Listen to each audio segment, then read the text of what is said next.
Hello, and welcome to The Monster and the Child, where childhood studies, monster studies, and storytelling collide.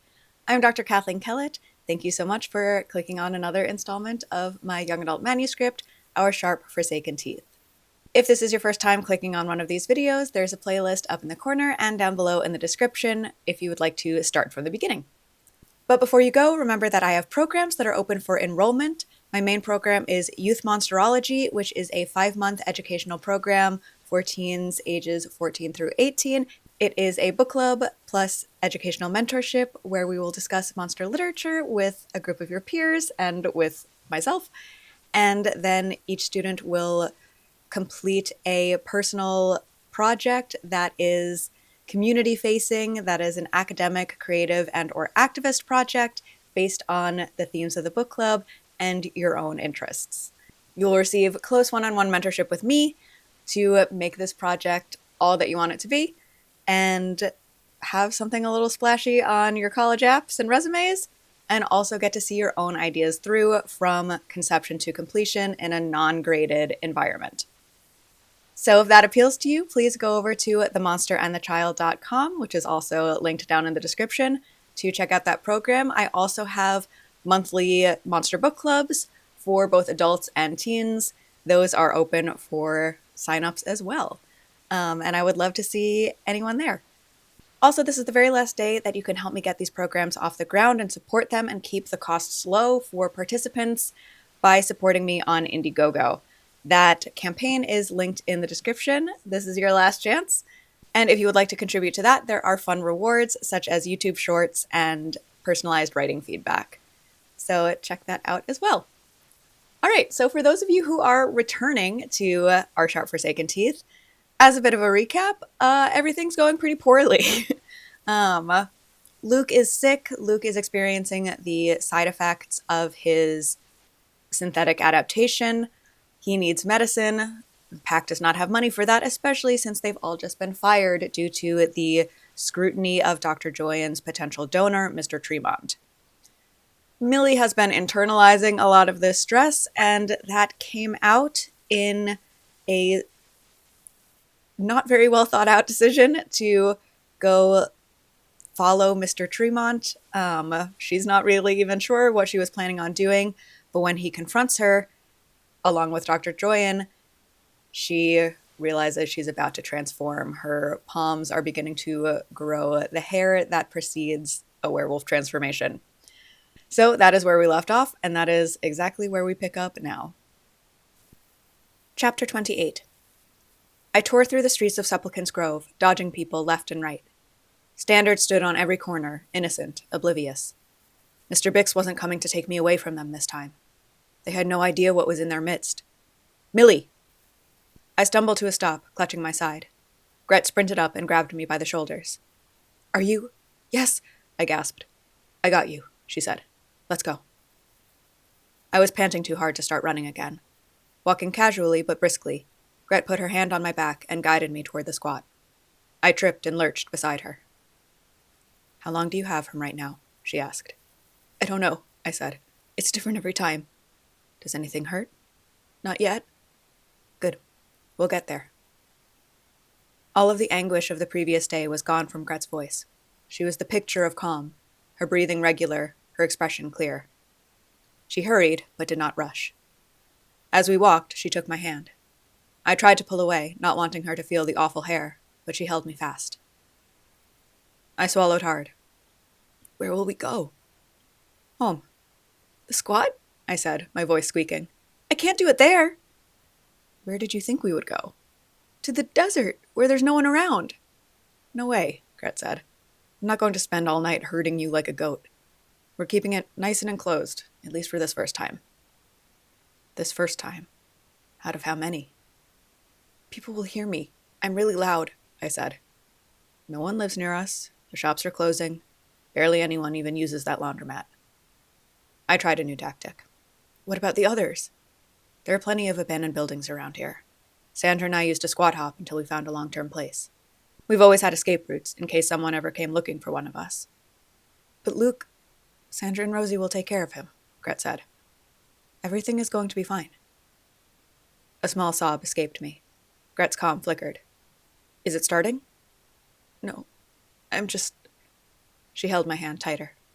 We're almost there. With every step, I was sure that the transformation would start, and that I would be set loose on the streets of Supplicant's Grove, but the pain hadn't even begun by the time we got to the squat. Wait outside while I clear the others out, Gret said.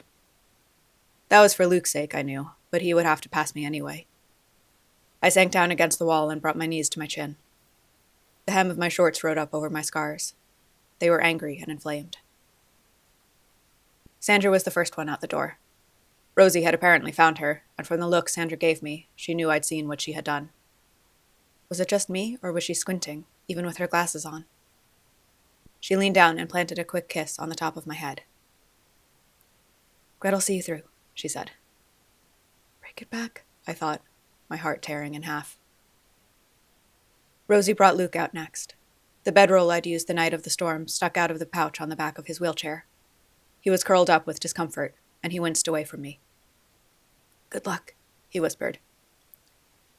Rosie sped away with him, but she tossed a sweet, sharp-toothed smile over her shoulder at me. Gret hauled me to my feet and took me inside. I fled to the bathroom and stayed there much longer than I needed to. In the mirror, I saw the face the camera recorded before every transformation. I was more corpse than girl, except the dead were supposed to be peaceful. Gret was waiting for me back out in the hallway. The doors to the front room, the bedrooms, and the kitchen were all securely shut. The hallway was bare, except for a bottle of water and a blanket. I've been thinking, I started. That you should go back to the compound? Gret said. No way. She didn't sound angry, but she clearly wasn't willing to hear arguments. I ground my teeth. Rosie had officially passed her test, considering no EP guards had descended upon me with silver-loaded guns. If I called them, I'd have to explain the band's failure, but surely I could think of something. Mr. Bix would be stupid to kidnap me now, I said. Not worried about now, Gret said. After it's over, you'll be defenseless again. With a wet snap, the fingers on my right hand arced back, and my arguments ceased to matter. I swallowed a cry and slid down the wall, cradling the broken bones against my chest. Gret crouched next to me and held out her hand. Let me see, she said. I stared at her outstretched palm. It was covered with hair. What's wrong? Gret asked. Your hand. I'm going to transform with you. I didn't know it did that, I whispered. I didn't know that real... Mr. Patter, Mr. Bix, and even most of the nurses had always reacted to my hairy palms with poorly hidden disgust. I'd assumed they were another mistake Dr. Topher had made. But Gret's hand looked just like mine. My ribs moved. Frantically, I braced myself against the spasm until it ended, but when it did, I was a different shape inside. The hallway was narrow, but right now it felt huge. I needed a cage. Millie? Millie. Gret's voice was right next to me. She lifted a stray lock of hair out of my face. With her brows knit and her eyes locked on mine, she was as stunning as she had been in the greenhouse. I pushed myself away from her, sliding along the wall. Cartilage crackled in my ears. This was happening even faster than last time. Fury gnawed at the edges of my mind, but anger was so near to me these days that I honestly didn't know if I could blame it on the transformation. My feet curled and stretched, bound by my sneakers. I gasped and fumbled at the laces. Gret took over, easing the battered canvas off as carefully as she could. How could Topher do this? She muttered. How does she fuck things up so bad? It wasn't anything I hadn't wondered before, but to hear it from Gret was more than I could bear. I jerked away from her, crying out when my dislocated shoulder hit the wall. Shit, Gret said. I didn't mean you're a fuck-up. Not helping, I choked out. Millie, come on, you know what I mean, right? Sure, I said. Tears sprang to my eyes. Dr. Topher was supposed to be a genius, but she wasn't, was she? Not if she thought she could make someone like you out of someone like me. That's not it, Gret cried. There was pain in her voice, and I was the cause of it.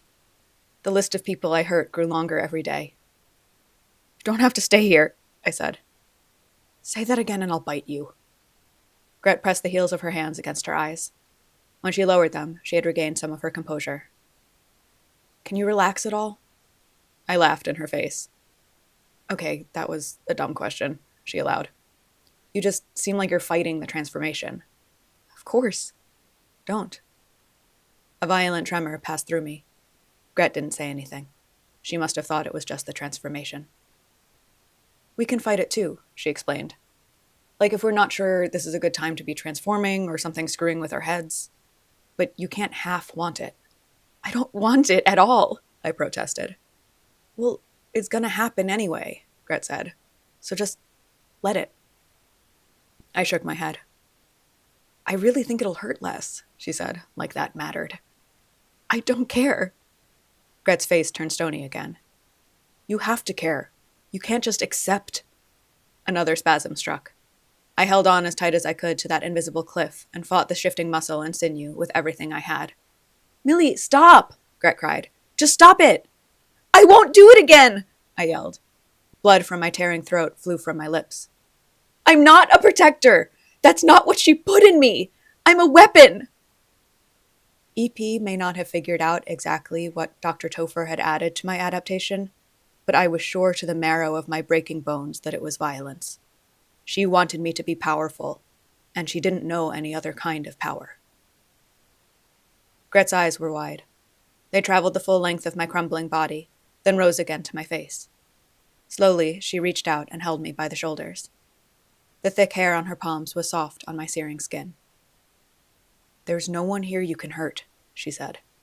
I'm not a threat. You know I don't want anything bad to happen to you. The wolf won't care, I whispered. I'm not scared, Gret said. The tears in my eyes fell. Gret wiped them away, then stood and returned to pragmatism. You should probably get out of your clothes now, she said. I shook my head, not without a cage to cover me. They're gonna rip, she pointed out. I have a blanket for you. Of course she did, I thought as she went to retrieve it. She was the one who thought of freaking everything. I crawled to the bathroom and stripped with fumbling hands, wrapping myself in the blanket. When I came back out, Gret had taken off her boots. I'd rip my clothes too, she explained. Gret undressing would have been cause for alarm at any other time, but my spine had begun to stretch beyond the boundaries of my body. Tentatively, I stopped straining against it, but I resumed the fight a second later. Clanging silver rang through my head. Every cell of my body was aware of Gret beside me. Even with my eyes closed, I knew exactly how far away she was, and how quickly I could close that distance with claws or teeth. Gret waited until I'd stopped moaning, then leaned over and placed her hand on the blanket against my heaving side. If I help you, can you lean on the wall on your hands and knees? She asked. My eyes closed tight, I nodded. With steady hands, she lifted my fracturing form, propping me against the wall. I could only put weight on my left knee and my right elbow, but I remained upright. Gret knelt beside me in the same position. Her body pressed against mine through the blanket. This is what we do for kids, she said. Watch. I opened my eyes. Gret took my slack hand and placed it on her shoulder. Then, she transformed. It was amazing. She was amazing, the whole way from girl to beast. I felt the smooth transition of bone and muscle beneath my hand, the rich coat of fur that wound through my fingers. In half a minute, a dark-eyed wolf looked into my face. Her breath was hot against my cheek, and I could see the ends of her long, perfect teeth. My pain stopped, if only for a fraction of a second. A real werewolf. In my whole life, I had never seen anything so beautiful. Then she changed back, and she was Gret again, except she had been Gret as the wolf, too. She had never gone away. We show them, she said. We let them touch us so they're not afraid.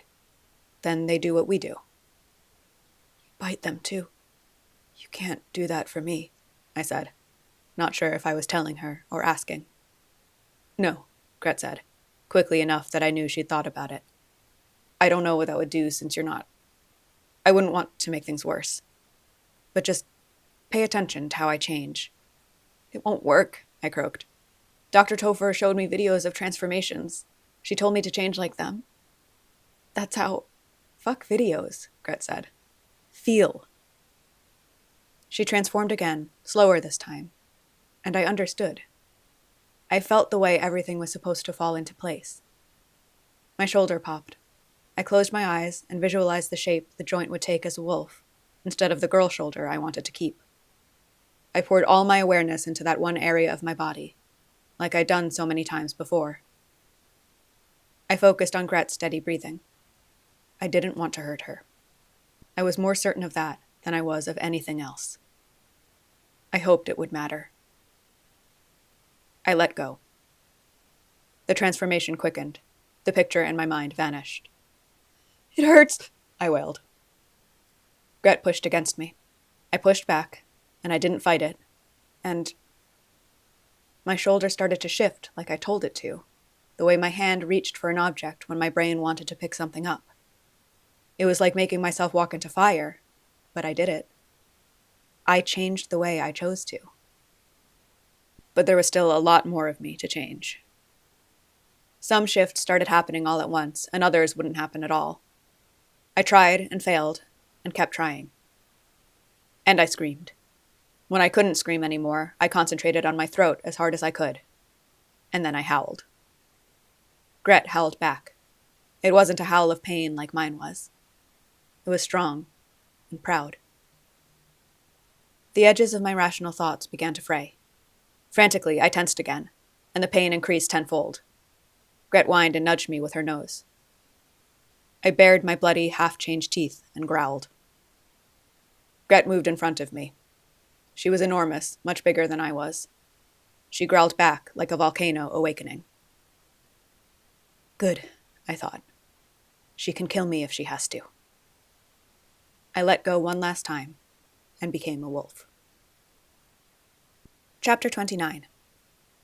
Hours later, I had no idea how long, I lay panting on the floor, a girl again. My bones felt like they weighed 1,000 pounds. I curled myself up and Gret sat behind me, her hand on my arm. The transformation back had been excruciating, as it always was, but Gret had wedged her shoulder beneath mine and transformed over and over, back and forth, showing me the path to a human body. Before that, I caught my breath. There actually was a before that. The images and sounds were blurred, like the memories existed behind a dirty window. I thought as hard as I could, but there were still gaps of time that weren't there at all. And yet, yes, most of it I could remember. You okay? Gret asked. I nodded, afraid to speak. The wolf's memories felt so fragile. I didn't want my voice to shatter them. Gret carefully lifted my head and stretched out her legs beneath it, so that when she set me down again, my ear and cheek rested on her thigh, sturdy and thick, just like the rest of her. I pressed my face into her skin, and remembered. After I'd finished becoming the wolf, I had stood and fallen immediately. The air around me felt so light and clean. My skin, though raw, was unburdened by toxic silver burns. I stood again, and the second time I'd remained upright. In every fragment of recollection, Gret's body was next to mine. We couldn't speak, and I couldn't think. Could I? But even through the strangeness of my memories, I knew that she'd been pleased. No, not pleased. That wasn't a werewolf word. As a beast, Gret was joyful. Once I'd found my feet, I'd wandered up and down the hallway, sniffing at corners. Sense had brought up images of Sandra, Rosie, and Luke. I'd known them somehow, though I had never noticed what the pack smelled like before. Then I turned to Gret and pressed my nose against her fur, inhaling the scent of her skin and the blood coursing beneath it. She had done the same to me. Now, Gret's palm, smooth once more, was warm against my skin. I stirred, and she squeezed my shoulder. You did good, she said. You did really, really good. She rubbed my back, her hand sliding over the knobs of my aching spine. I was dimly aware that I should have been more ashamed of my nakedness, but I was still bestial enough that I couldn't quite remember why. I leaned into Gret's touch. Adaptationist hands probed and pinched, looking for the variable they hadn't accounted for. Nurse's hands were gentler, but efficient, businesslike. Gret's hands were firm and kind. I'm sorry I wasn't here, Gret said. Her voice was low and quiet, like receding thunder. As soon as I got to the squat, I could tell you'd been by, and I knew what was going to happen. I should have been ready for you. You were taking care of the pack, I said, my voice thin. At least you're easy to track, Gret muttered. Guess that's one thing that stupid cuff is good for. What do you mean? Gret hesitated. It's easiest to track blood. And since you have that thing stabbing you every 3 hours, you just always smell a little bit like blood. Oh. It's not a bad thing, Gret insisted, though I couldn't see how. At least I was still wolf enough to find you. Wolf enough? I don't really transform much anymore. I usually do it when everyone else is at the park, on the days I don't come with. Why? I mean, the others know what I am, but it's still kind of a lot for them to have a wolf wandering around their house. No, I said. Why do you transform at all? I knew that she could feel my heartbeat begin to race again. After seeing her as a wolf, I almost knew the answer to that question, but I didn't have the words to explain. I just do, Gret said after a while. I can't not. I need to do it like I need to eat or sleep, just less often. It's the way I have to live. I had always thought that my body would be healed if the transformation stopped, but now I wondered. Did I need to transform to live, too? Transforming by yourself sucks, though, Gret said. You're supposed to have a pack. She paused.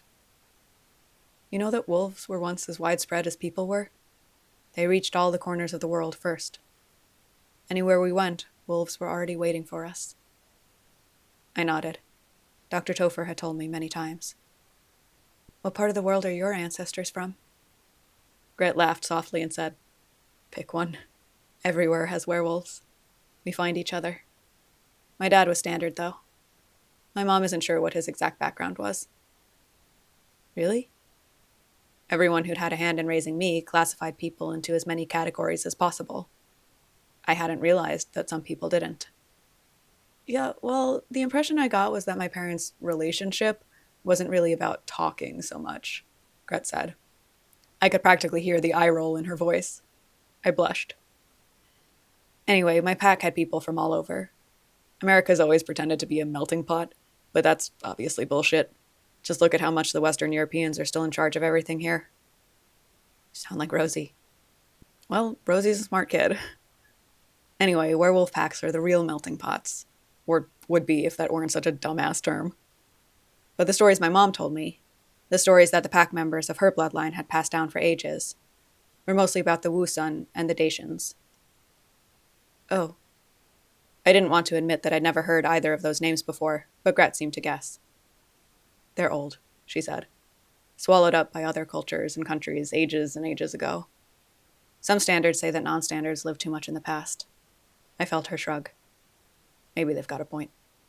But my mom just said that werewolves have long memories. What are the stories like? The Dacians were all about werewolf warriors. New protectors would stay transformed for up to a year to be initiated, and then after that, they were considered to be bonded in solidarity forever. Standard soldiers wore wolf masks and skins to be more like them. The Wusun, though, they considered us straight-up saviors. They have a legend that says a wolf mother saved their abandoned standard king when he was a baby. The Wusun weren't the only ones with stories like that.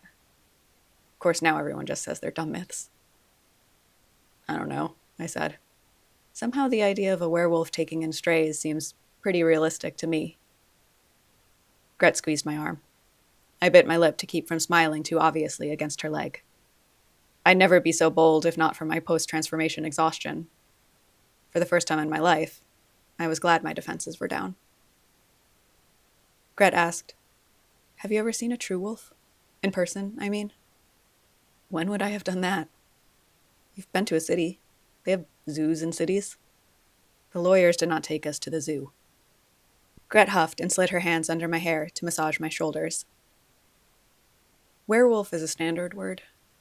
Everyone always tries to mash both the human and the wolf side into one term. Or they use language about the transformation itself. Shifter, changer, stuff like that. But with each other, we just call ourselves wolves. But you're human, too, I said, suppressing a shiver. Well, yeah, Gret said dryly. Otherwise, we wouldn't be using words at all, would we? But We adapted ourselves to be like wolves, so why keep insisting we were different from them? She shrugged again. That probably mattered more back in the day. I mean, I've never seen a true wolf either. There aren't many left, I said. No, just us now. I shook my head. Gret's hand stilled. Haltingly, she said, I never told you I was sorry about what I said in that alley. I shouldn't have. You were right. I looked at my file. No one knows what Dr. Topher did to make me like this, but it was more than just... They said if she tried to make me a normal werewolf, she might have actually succeeded. But she didn't stop there. I don't know what I am, but it's not a werewolf. Gret didn't speak for a long moment, but then she said, That doesn't matter. How can it not? I can't explain it. It's just stuff I know that you should know, but no one ever... Look, everyone talks up the whole armed adaptation thing, but just now when we were transformed, we weren't fighting, were we? I sifted through the new memories. I'd been feral, but the wolf had somehow known not to be angry with Gret.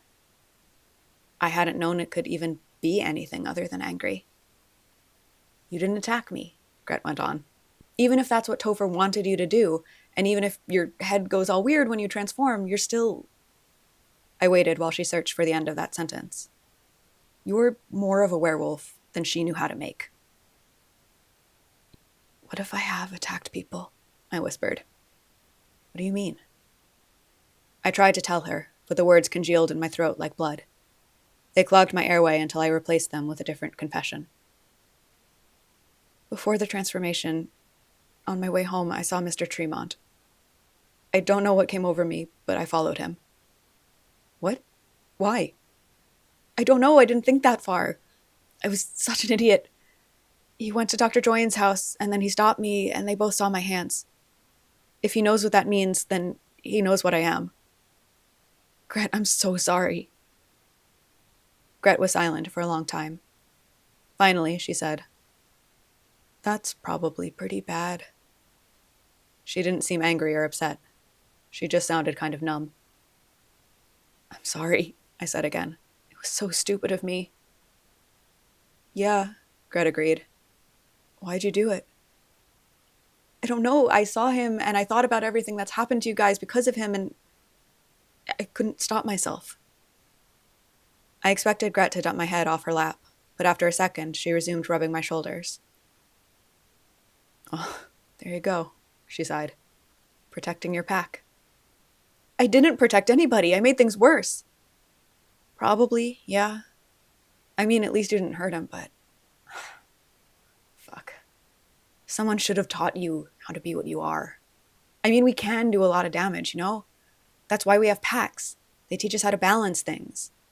EP was so shitty at raising you, and I'll be an awful teacher. I mean, my pack was... But I'll try to help. If you let me. She paused. I didn't think you'd transform so soon after I met you, but I was super relieved when you did. Relieved? It meant you cared what happened to you, no matter what you said. We transformed to protect ourselves, too, not just each other. That's when I knew I was wrong. You are a werewolf. You want to survive. But you don't have to do all the protecting anymore. The pack's got your back. And now I know you've got ours. I might have just ruined everything by having your back, I said. Look, Millie, I don't know what happens next, but I'll be forsaken if I let this pack go down for good, Gret said, her voice vibrating through my bones. We will find a way out of this. Together. I couldn't speak. Goosebumps rose on my arms. Gret stirred beneath me. I'll get you that blanket again, she said. I slid my head off of her leg. After a moment, the blanket landed on top of me. Slowly, I wrapped it around myself and sat up, my head pounding. There were some pretty big rips in the fabric, which for some reason made me giggle, even though laughing just made my head hurt worse. Sorry for the property damage, I said. Just another reason armed non-standards must be regulated. No blanket in America is safe, Gret said, her voice dry as the desert air. It wasn't even that funny, but my laughter turned hysterical in a matter of seconds. My newly reknit ribs protested, but I couldn't contain myself. Gret sat back down beside me. When I finally caught my breath, hiccuping, she was half holding me up, her arm around my shoulders. She'd put her boxers and tank top back on when she'd gotten up to get the blanket. Gret turned my face towards hers. All of her stoniness had melted away. She sat open and defenseless before me. I looked into her eyes and thought I saw a question there. I was just imagining it, though. Wanting impossible things. Wasn't I? In answer to the question I hoped Gret was asking, I nodded. She took my face in her hands and kissed me. So that's the end of that chapter. These past two chapters are actually my two favorites in the book. So I hope that you enjoyed them. I will be back probably next week with more chapters, since the next video essay is probably going to take that extra week. So I would love to hear what you think about this development down in the comments. And I will see you next time with more monstrous food for thought.